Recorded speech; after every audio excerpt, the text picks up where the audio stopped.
قلتها لك من الحلقه اللي فاتت، الناس هتبدا تعرض شكوك، بل بتعرض شكوك، وقلتها لك شيل النقطه عشان تفهم انا قصدي ايه. السلام عليكم ورحمه الله وبركاته اخواتي الكتيبه، بدايه جديده وحلقه جديده وجايين نتكلم فيها في مباراه الزمالك وبيراميدز والاهلي وسيراميكا. هيجي واحد يا عم يقول لي طب انت مالك بماتش الاهلي وسيراميكا؟ اقول لك بس اسمعني بس. اتكلمت الحلقه اللي فاتت او اللي قبلها عن ان الناس دلوقتي ممكن تغير مبادئها وتعرض لاجل مصلحتها. بنتكلم على ايه؟ بتكلم خلينا نبدا من حيث ما انتهينا، بمعنى ايه؟ الاهلي والسيراميكا، سيبك بقى من علي ماهر فاتح الملعب، فاتح رجليه، فاتح دفاعه، فاتح كل حاجه. يا راجل ده صديق اجوله اللي هو كان خناقه كل سنه، انت طلعته بره ما لعبتوش اصلا. واحمد هاني اللي عليه خناقه من الاهلي والزمالك مش موجود خالص يا راجل. ايه يا عم؟ في ايه؟ ده انت يا راجل متصدر الدوري وعامل ده كويس جدا. الاهلي كسب في الدوري وكسب في السوبر، مع انك كنت تقدر تكسب. ده انت فاتحها شوارع سداح مداح، ماليش دعوه. انت اضرب حالك يا صاحبي واعمل اللي انت عاوز تعمله، لكن تعالى نتكلم على ضربتين الجزاء. الناس طلعت النهارده وقلتها لك قبل كده بيعرضوا شكوك، مفيش كاش، حتى التعريض بقى فيه اقساط وشكوك. ليه يا صاحبي؟ هنتكلم على كورتين. كوره كوكا، الناس قالت لك اصل الكوره جايه من رجل وخبطت مش عارف ايه والمسافه قصيره لا تعتبر ضربه جزاء. ماشي، انتوا ناس فاهمين فوق ال100 100 وناس بتاع القانون والف الالف، مع ان الكوره دي لو كانت للزمالك كانت الصفاره سبقت الكوره اللي اتخبط في ايد كوكا. طب ماشي، انتوا عم الناس وعم الجيل وفاهمين الدنيا بحالها.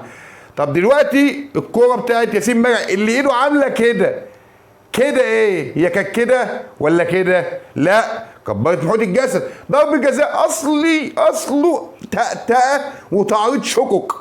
يا امسك بقي بس يا بقي بس يا حاجه. في النهايه المسرحيه 100 100، صعدت النهايه واكسب السوبر عادي. بس شوف تاريخك يالا بيتكتب ازاي او بيتكتب ازاي وبتسطر ازاي، عشان لما تيجي تعرض قدام تفتكر انت تكسب ازاي. بقى علينا والمسرحيه 100 100 عشان ننتهي اللقاء بفوز الاهلي بثنائيه مقابل هدف ويصعد الاهلي للنهائي. كان عندي ماتش مركز فيه تمام ومش فارقه مع الاهلي ولا فارقه مع الماتش. اللي مزعلني اراء الناس. خلي بالك انت ممكن تقول رايك بس بمنتهى الاحترام، لكن ما تطلعش تدلس. هم عارفين ضربه جزاء، وهات لي واحد يقسم بيمين ربنا يقول لك والله دي ما هي ضربه جزاء. على الاقل شيء بتاعت ياسين مرعي، على الاقل شيء كوره ياسين مرعي، لكن مش هيعمل كده. لكن انت عارف بقى بعد فوز الزمالك على بيراميدز في حاجه مقلقاني قوي والله ومتضايق منها قوي، وجت في دماغي على طول الماتش لما حتى سيف الدين الجزيري سدد ضربه الجزاء الاخيره وكسبنا وصعدنا. جاي في دماغي نهائي اهلي وزمالك من زمان، مؤمن زكريا ماتش بعدها كسب، يجي بعدها دور مين؟ امام عاشور كان في السوبر برضه واعتقد في السعوديه ولا في الامارات، اللهم ذكرني. اعتقد كان في السعوديه، ممكن يكون في السعوديه. وامام عاشور يجيب فينا اول لقاء ويكسبوا السوبر. جه النهارده دور مين؟ قبلها كان اشرف بن شرقي، انا نسيت اقول لك في الدوري تعادل. اول مباراه لاشرف بن شرقي، اول مباراه الامام، اول مباراه كهربا، واول مؤمن زكريا اسف ونسيت كهربا. بس مش عارف كان اول ماتش ولا تاني ماتش في النهايه وفي النهايه سيزو. انا مش متخيل مش ان سيزو يسدد، ان السيناريوهات بتتجدد معانا احنا بس، السيناريوهات دي تتفصل لينا احنا بس، ما اعرفش ما علينا ايه كل ده. بس خلي بالك انا قلت لك اهو من قبل النهائي انا بقول لك سيزو هيجيب جون والتحاليل باينه والمؤشرات باينه وكل حاجه باينه. ربنا يخلف ظني يا شيخ. المهم زمالك وبيراميدز، اتكلمت امبارح قدام التشكيل كنت كاتبه امبارح اهو. اتكلمت ان احمد عبد الرؤوف هيلعب بتشكيل مكون من محمد صبحي، عمر جابر، محمد اسماعيل، وحسام عبد المجيد والونش اسف وفتوح. قدام التشكيل مكتوب عبد الله السعيد واحمد ربيع. كانت التغييره في نزول محمد شحاته وكانت مفاجاه كبيره بالنسبه لي مكان عبد الله السعيد، جنبيه احمد رفيع ديفندر صريح، قدامهم ناصر ماهر، بنتايك وعدي الدباغ وشيكو بنزا. التغييرين دول اللي غيرهم عبد الرؤوف اللي اتكلمت فيهم انه ممكن ينزل سيف الدين الجزيري لكن نزل عدي الدباغ. شيكو بنزا ما نزلش وده كانت يعني مفاجاه كبيره، نزول عمرو ناصر في مركز الجناح ونزول مكان عبد الله السعيد شحاته. اول ما شفت التغييرات دي اتقفلت ليه؟ لان احنا متعودين على التشكيل ده، متعودين على الطريقه دي. انا لما شفت التشكيل ده بقيت خايف، لانك انت كده هنا من اللي بيفهم كوره هيعرف ان ازاي بيلعب على التحولات الهجوميه او على التحولات عامه. وانت سبت نص الملعب لبيراميدز، اللي بيراميدز كان المفروض اصلا باين انه هيبقى شارس في نص الملعب وفعلا خد منك نص الملعب. ودي كانت غلطه من عبد الرؤوف، لان انت ما عندكش لعيبه كرويه او قويه او حريفه غير ناصر ماهر اللي يقدر يطلع لك بالكوره. وده فعلا اللي حصل.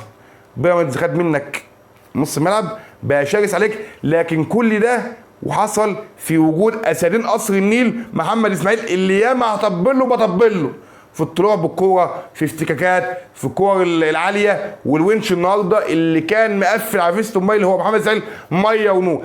بيراميدز كان بيوصل لكن لحد ال 18 فانت مقفل كويس. ثنائيه بنتاج وفتوح كانت كويسه، لكن ايه يا فتوح ده؟ في ايه يا عم؟ ده لو اتخاف عليك والله لما بنتاج تلاقي يا فتوح عالمي.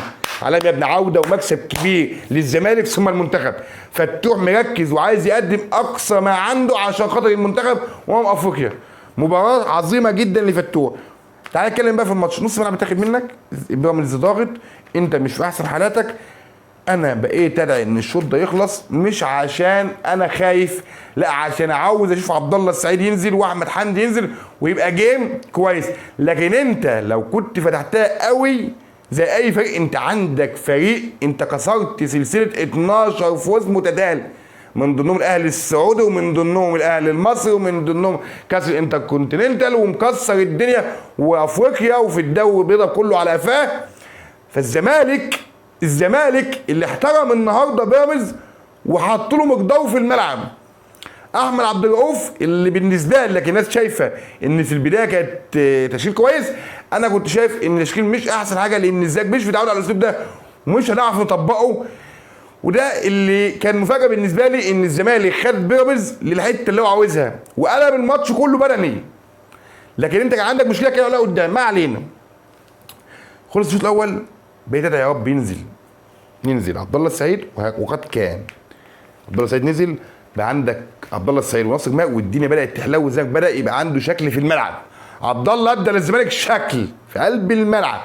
احمد ربيع اللي بان عليه انه لا قادر يضغط كويس، وانا مش عاوز يعني اقصى عليه لان انا من محبين وداعمين احمد ربيع، لكن مباراه سيئه ربيع جدا بالنسبه لي. انا شايفه مش احسن، مش مستوى اللي كنت مستنيه من احمد ربيع. خلينا نتكلم بوضوح وصراحه. تعال بقى نتكلم. انا كان بالنسبه لي بدل نزول شيكو بانزا ينزل احمد حمدي وتخلي نصر وينج وبقى عندك 3 لعيبه قويه. كنت خايف من الخطه دي، بس كنت اتمنى اخر 10 دقائق او 5 دقائق على الاقل يحصل اللي انا عاوزه ده.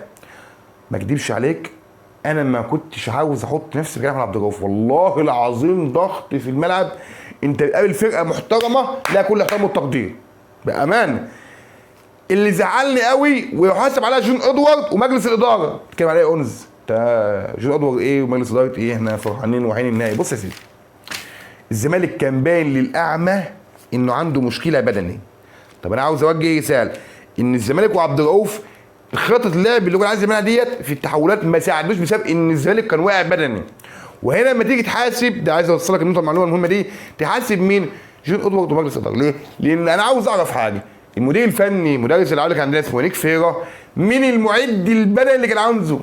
مين المعد البدني اللي هو كان عاوزه او هو جابه او هو كان معاه في الجهاز او اي شخص كان مسؤول عن وجود المعد البدني ده؟ لعيبه النادي زي كلها شد خلفيه والبدني واقع. حسبي الله ونعم الوكيل، اقسم بالله حسبي الله ونعم الوكيل. الزمالك بدنيا كلها وعندك 3 لعيبه اصابات وشد وطلعوا مع السلامه. قلقت وخفت، لكن برضه هرجع اقول لك ان الزمالك كان على الارض واقف كويس مركز دفاعيا. الزمالك كان صلب، ما كانش فيه كوره تقدر تخوفك، لكن انت عندك لعيب يقدر بتمريره واحده او لاعبين في بيراميدز، وكان في لعيبه 3 لعيبه بامان عشان يكون قد كل مقداره مميزين جدا في بيراميدز. قطه وفيستون مايلي واللي بيرفع من لا يا رب كان اسف انا ما قلتش فيستون مايلي كان محطوط في جيب الونش، وائل الكارتي لعب كويس جدا، واللي تمريراته كاسيه الخطوط وهو الشيبي. عيب والله يا جدعان، اعتقد 31 سنه اعتقد الشيبي بيقدم اداء في الملعب مش عايز اقول لك يعني يخليك تتمتع، ده بيقطر العين. الشيبي ده عرضياته قطر العين. بص عمال جاي بيرفع كوره دي بيكون الكوره بالونيه تترفع، المدافع ياخد كده ويتغدى ويظبط الدنيا وكده يطلع الكوره. الشيبي تلاقي العرضيه خطفار.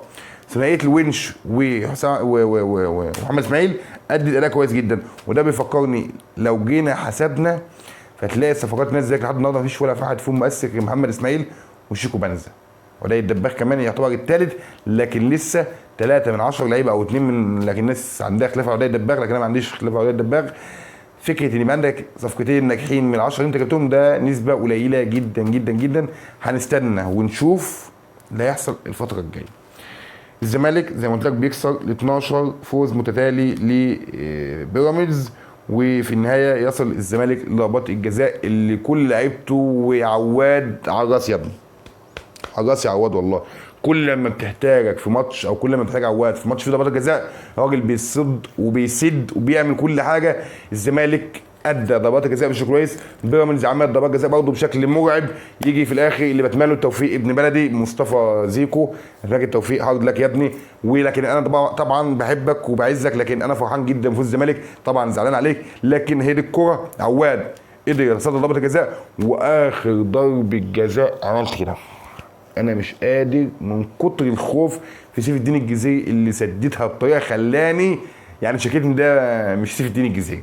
في النهايه الزمالك في النهائي، في النهايه لكل مقال فاهمني، بمعنى لكل حدث حديث. مش هنتكلم عن النهائي دلوقتي، لكن عدينا فتره كويسه وعدينا ماتش كويس وعدينا للنهائي، لكل حدث حديث وهنتكلم قدام في التفاصيل. لكن افرح دلوقتي بالنهائي، والزمالك يعتبر كتكتيكيا قدم ماتش عالي، فنيا ما كانش احسن حاجه بسبب ان انت برضه خايف من بيراميدز عنده سكواد بطريقه كويسه، مش عايز اقول لك اكتر سكواد متكامل في الدوري المصري. في النهايه الزمالك وكل من راهنوا عليه في سقوطه، الاسد يمرض ولا يموت. الاسد في النهائي والاسد في العرين مستني الاهلي. بخاف من الامارات وبخاف من السيناريوهات المحسوبه زي ما قلت لك في بدايه الفيديو، لكن في النهايه خلينا نستنى ونشوف. اتمنى بعد، او انا مش هتمنى بقى، انا بعد السوبر في بعض لعيبه هبدا اقيم فيها، وفي لعيبه مزعلانه جدا، لكن ايركن ده عندنا نهائي قدام الاهلي ان شاء الله يوم الاحد. وخلينا نبارك لاحمد عبد الرؤوف، مبروك يا ابني والله، والله مبروك. عاوزك بس ما تخافش من اي فريق، والعب كورتك وحاول تطبق اسلوبك، وان شاء الله اللي جاي خير.